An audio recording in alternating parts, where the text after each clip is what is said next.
Imagine you're at a football game when this obnoxious guy sits next to you. He's loud, he spills his drink on you, and he makes fun of your team. Days later, you're walking in the park when suddenly it starts to pour rain. Who should show up at your side to offer you an umbrella? The same guy from the football game. Do you change your mind about him based on this second encounter? Or do you go with your first impression and write him off? Research in social psychology suggests that we're quick to form lasting impressions of others based on their behaviors. We manage to do this with little effort, inferring stable character traits from a single behavior, like a harsh word or a clumsy step. Using our impressions as guides, we can accurately predict how people are going to behave in the future. Armed with the knowledge the guy from the football game was a jerk the first time you met him, you might expect more of the same down the road. If so, you might choose to avoid him the next time you see him. That said, we can change our impressions in light of new information. Behavioral researchers have identified consistent patterns that seem to guide this process of impression updating. On one hand, learning very negative, highly immoral information about someone typically has a stronger impact than learning very positive, highly moral information. So, unfortunately for our new friend from the football game, his bad behavior at the game might outweigh his good behavior at the park. Research suggests that this bias occurs because immoral behaviors are more diagnostic or revealing of a person's true character. Okay, so by this logic, bad is always stronger than good when it comes to updating. Well, not necessarily. Certain types of learning don't seem to lead to this sort of negativity bias. When learning about another person's abilities and competencies, for instance, this bias flips. It's actually the positive information that gets weighted more heavily. Let's go back to that football game.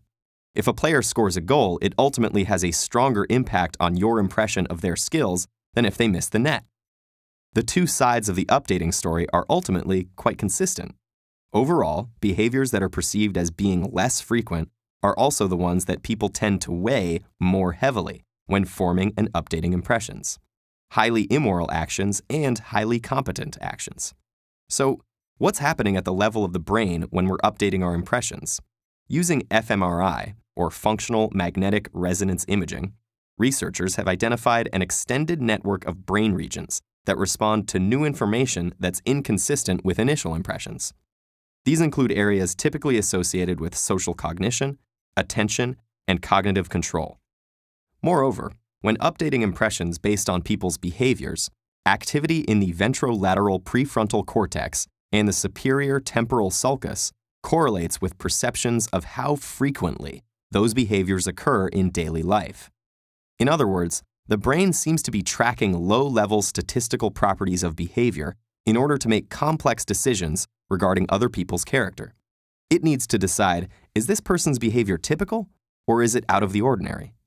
In the situation with the obnoxious football fan turned Good Samaritan, your brain says, well, in my experience, pretty much anyone would lend someone their umbrella. But the way this guy acted at the football game, that was unusual. And so, you decide to go with your first impression. There's a good moral in this data. Your brain, and by extension you, might care more about the very negative, immoral things another person has done compared to the very positive, moral things, but it's a direct result of the comparative rarity of those bad behaviors. We're more used to people being basically good, like taking time to help a stranger in need. In this context, bad might be stronger than good, but only because good is more plentiful.